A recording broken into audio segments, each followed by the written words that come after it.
Okay, good morning. We are Hilchos Milah Reish Samech Hey Seif Yud Bet. Nohagim la'asot seuda b'yom hamila. So the minhag is everyone knows this, we make a seuda, we make a nice festive meal in honor of the Bris Milah. L'chadchila, we do it the same day. If it can't be, it doesn't have to be. Particularly, we know that if it's on a tightness, can't be the same day. Gra quotes the Pirkei de Rabbi Eliezer that says, "Vayamo Avraham et Yitzchak beno ben shmonat yamim." That's right. So he had the bris 8 days, and then he brought a korban, and he made a simcha mishte. Shene'amar vayas Avraham mishte gadol bayom yigamel et Yitzchak. So most of us are more familiar with when did Avraham make a party for his son. So Rashi says after 2 years, because that's when stopped nursing. But here, or whatever, or got a certain age, whatever it was. But now, but anyways, here there's another perush that party was referring to the day of the bris milah on the 8th day.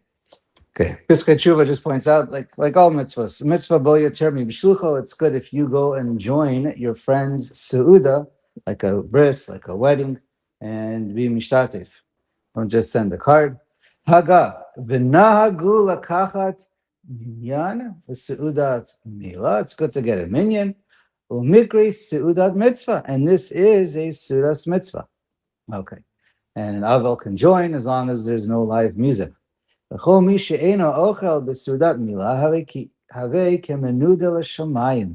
if a person doesn't eat or partake at least something from the seuda, so then he's considered like shunned from the shamayim, from the heavens.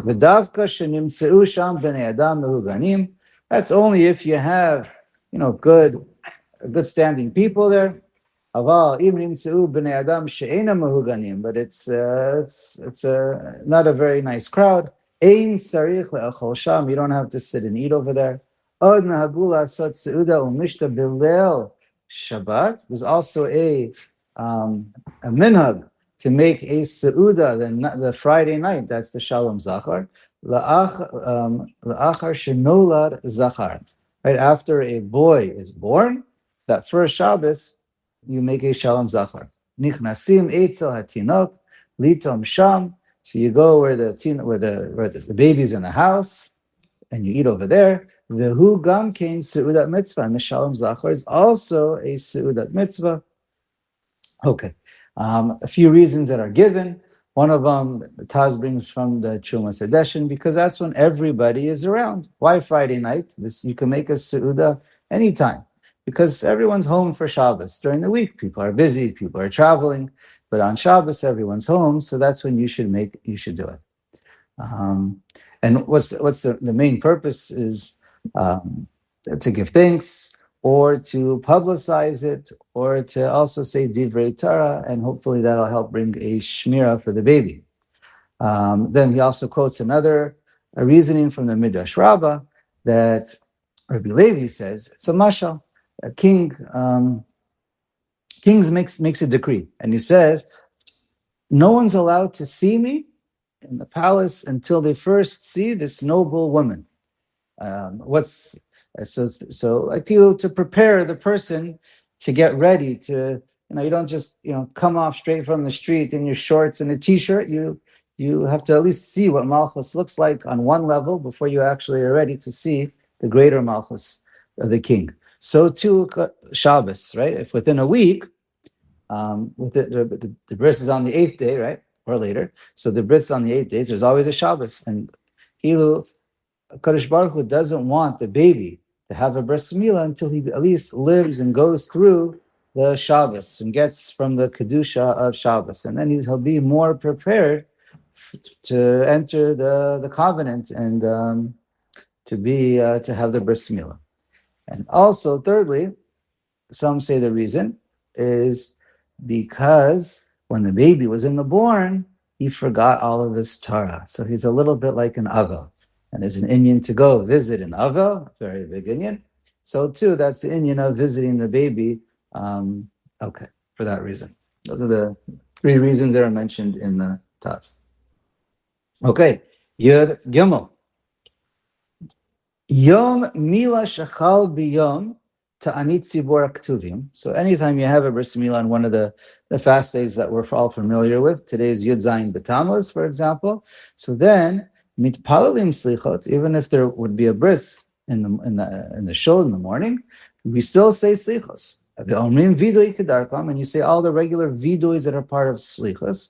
The ein omrim v'hurachom v'lo nefilas apayim. But any of the regular tachanun that's done during the year, so all of that we always that's skipped. It's skipped all year, and it's skipped also on a fast day. But you would say the slichos and the vidui that's in the slichos. Haga aval omrim keler chapayim. But we do say, the Rama says the minhag is to say keler chapayim before they take out the sefer Torah, even though there's a milah that day. There's a discussion what to do about lam natseach. Right between Ashrei and Uval Etzion. So the general minhag is, by Ashkenazim, they do say Lam Natseach, because they say, it's brought down over here, Mishum Tzara de Yanuka. Right, it's a tzara for the baby that has to go through the milah. So that's in honor of the baby. And they do not say Yehi Ratzon after Kriyas HaTorah. However, the Abu Dram and the Kolbo, he's quoted in the Shach that they do skip Lam Natseach because it's either a Yom Tzara, because Lam Natseach has the words, or it's about the Yom Tzara, and this is a day of Simcha for the father. It's like, do you look at the baby, do you look at the father? And also he says they say it's a Yom the Milah is a Yom Simcha for the Kiyum of the mitzvah. So, all right. Anyways, so the Sephardim do not. That's their custom. They do not say Lam Natseach. By the Sephardim, it's actually quite simple. Lam Natseach is pretty dependent upon Tachanun throughout the whole year. It's if you say one, you say the other. You don't say, you don't say. Pretty simple. Ashkenazim, it's always a question. Each day on its own merit. Okay, we finished that. Just to finish the Shach, he points out that the minhag is, if you can do the bris in the morning at the end of davening, so you do the bris before Aleinu, so you conclude Aleinu after the bris. Otherwise, Ashkenazim always say Aleinu after a bris. At least that's the general minhag, even if it's on later on during the day, not kashur to the tefillah in the morning, they'll still say Aleinu. Why is Aleinu so important? So a couple explanations is because Aleinu is, we always say Aleinu at the end of a tefillah. It's like this, it's like the conclusion of a tefillah, and the bris milah is kind of like a tefillah. It's doma la korban, we said. A korban's like avoda. So, and then also the whole theme. Our whole theme is about worshiping a Kadosh Baruch Hu, making a bris with the Kadosh Baruch Hu, and we are not like the goyim, and that is the same thing of Aleinu L'Shabeach. Most people, many people do say Aleinu twice. They say they save the bris for after Aleinu, and then they do it again. Okay, so whatever your shul does.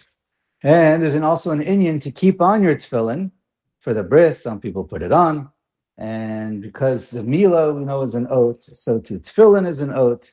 Yeah, I'll just point out also from the pasuk LaYehudi Maita Ora v'Simcha v'Sason Vikar. So we know Sason, Chazal say it refers to a Pidrosh, to Milah, Vikar, Yakar refers to Tefillin, Simcha we have a Suda, and Ora, some say that's one of the sources for, there's a custom, I haven't seen it ever, but to light a candle in the shul during the Bris Milah. Right, we mentioned that earlier, that there is such a custom. Some say it's really I don't know. So anyway, so that was just pointing that out. The custom also, many say, is because of kavod and chibuv mitzvah. It's for the ambience, just like at a wedding. Some say it might be a segula for having talmidei chachamim, which also ties into Ora. Okay, one last thing. We mentioned, so when there's a bris in shul, so the other thing that's interesting is avarachamim. The minhag is we skip avarachamim. It's for Ashkenazim. They skip avarachamim on Shabbos. If it comes out on Shabbos, we're talking about, right? And unless it's the Meis Sfira, then I think most will say it. That's and then in Sidkatcha also, if the bris is at mincha time and since it cuts for Shabbos afternoon mincha, that can also be skipped. Or it is skipped. Okay. Let's start. At least we'll begin. Siman Reish Samech Vav. Eza Milah Docha Shabbos v'Yom Tov. Okay, so now what happens if a bris Milah, the 8th day comes out on, is it Docha Shabbos? So first, before we get there, Aleph. Milah, Bein Bizmana, Bein Shelo Bizmana, whether it's its proper time or not its proper time. In other words, whether it's on the 8th day or on the 12th day or the 10th day, whatever the reason might be. Okay, so then, Doche Tzaraat. It's always Doche, the Isser here. She'im Yesh but Tzaraat, right? Leprosy, She'im Yesh. That's how it's often translated, but whatever it is. She'im Yesh Baheret Ba'or. You have this lesion, you have this Baheret on the skin, right? It's a Ba'ora Orla. Afal Pi. She'yesh B'ksitzat HaBaheret Lo Ta'aseh. Even though it's a lav, it's Asur Deraisa to cut it off. Chodcha Ima Orla. We do cut it off if it's on a bris milah. If it's on the orla, that needs to be cut because it's an aseh doche lo ta'aseh. That takes the precedence. Aval im le'achar shenimo gadala basar b'milato ad she'enu nireh mahu. Now, what happens if it was a proper bris, and then later on it was a kosher, 100% all good, and then the foreskin grew, or the tsaras grew with the skin, and now he doesn't look mahul anymore. So we learned already about this, when you have to cut again and don't cut again. But let's say you would need to cut again, and you need to cut it because of maras ayin. That's the only reason why. It's only midarabanan. Because once you did a bris, you're done. You're good for life. You can never go back. It can never become puzzle on a deraisa level, only a midarabanan because of maris ayin, if it grows back. So therefore, it's only because there's an isser lav the araisa to cut it, and so therefore it's not going to be. So therefore, that takes precedence. Because the second cutting would only be derabanan, and that's not going to trump. That's not. It's not going to override the log of cutting, the tzarat. Okay, that's not so common. Here's what is more common. Bet Milah Doche Yom Tov v'Shabbos Bizmana.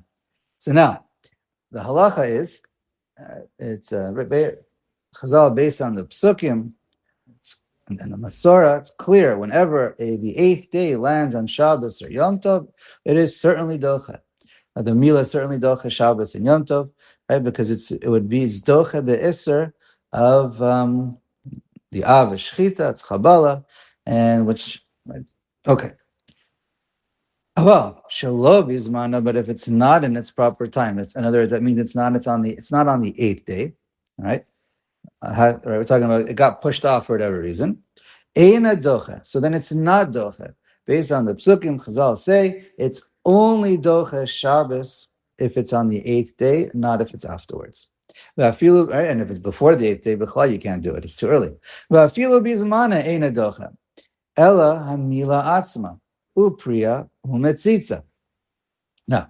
on Shabbos, what is docha? What is docha on Yisurei D'Araisa? It's only doing the milah itself and the priya itself, right? That's cutting away the skin, and that's okay, and that's also allowed. Now, this is really mishum sakana. This is primarily mishum sakana. It's not so much, it's like an add-on, but it's really, that's mishum sakana. Okay, right, the drawing the blood, so that, but we're allowing that because now it's a sakana. Vafilu piresh. Okay, vafilu piresh choser al tzitzin hama'akvin. Now, what are tzitzin hama'akvin? Dahainu im nishar me'or orach chofer rov gova shalatara. So this we explained at length before. If you have most, even in one little area, you have a strand that's covering most of the height of the atara. In other words, you have a piece of foreskin that's left, and it's ma'akev. It prevents the child from being considered a mahul, and he's still an aro. So then, even if you realize that it got left behind a minute later, 5 minutes later, 5 hours later, it doesn't even matter. It is still Doche Shabbos. Okay, I was just thinking, let's say someone by mistake did it on the 7th day, and now it's Friday, the 8th day, and you see it's Tzitzin Me'akvin. You would still go back, because today is the 8th day, and this is 100% Me'akev. So in that case, when you know it's Me'akev, right, if it's not a suffix, you know clearly it's Me'akev, and it's clearly on the 8th day, you go back. Einam Me'akvin. But now let's say you have extra tissue tags. This is more common by the Priya. You have some, it can be by the outer layer as well, but it's more common by the Priya. But whatever the case is, let's say you have a little bit of tissue tags, and let's say we all say it's the baby's 100% kosher. The bris milah is 100% good to go for life.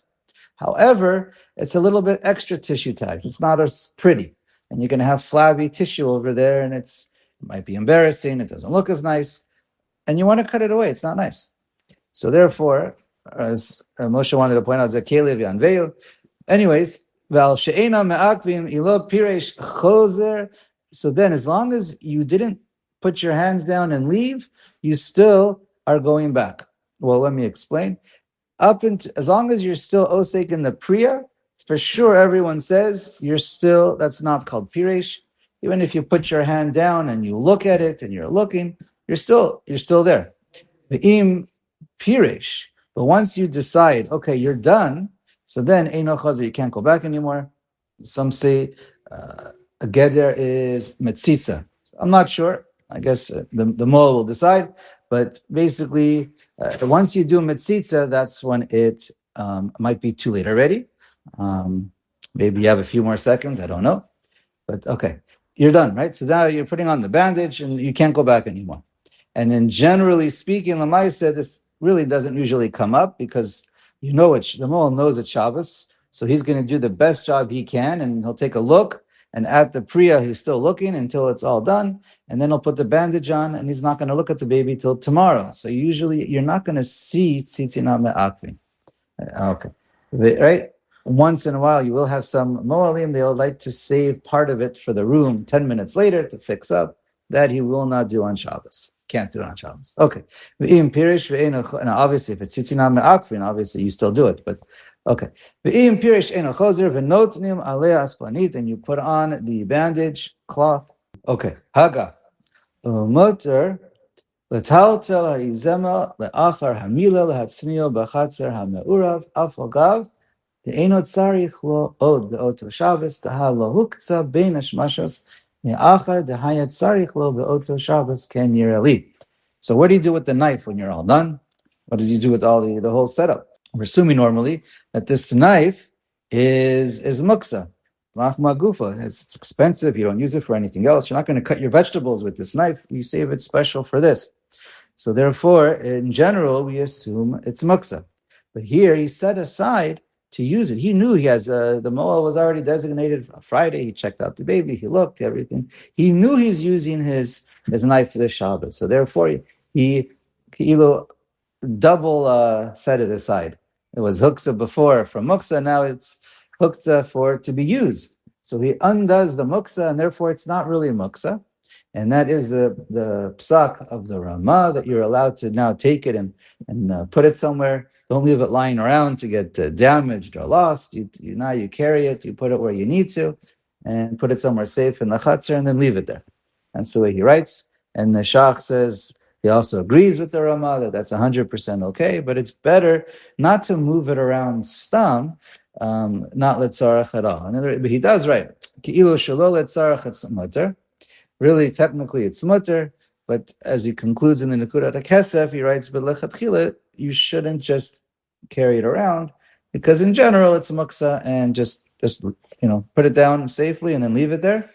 The Taz argues and says, really, it's muksa. Aval, machshirea einam dochim. Now, this is clear. Everyone agrees that preparing, anything that you have to prepare for the muksa, that is not doche Shabbos. Kevan shehaya efshar la'asota miba'od yom. So it's anything that can be done Erev Shabbos must be done Erev Shabbos and can no longer be done on Shabbos. There's no heter for machshirei milah. It's not doche Shabbos, only the actual cutting, because that couldn't be done before, obviously. Leficha, Ein osim sakin lamubo. If you don't have a knife, too late. Now you have to wait till after Shabbos. You cannot make a knife. And we're going to talk about with the goy later on. You can't even ask him to make one, but we'll talk about the goy afterwards. Ve'ein mevin oto mimakom lamakom, and you're not allowed to carry it from one place to another because that's hotzah, that's carrying it. Whether it's moving a dalet amos rishos haravim or from one rishos to another, that's back to Hilchos Shabbos. So that's 100% aser. It's an Isser Deraisa, so you can't do that. Lahavio derech gagin v'chatzeros umavuos shelo irvu. Right? If you can't bring it through, again, this is also all levels of Deraisa. So that you can't do because there was no error.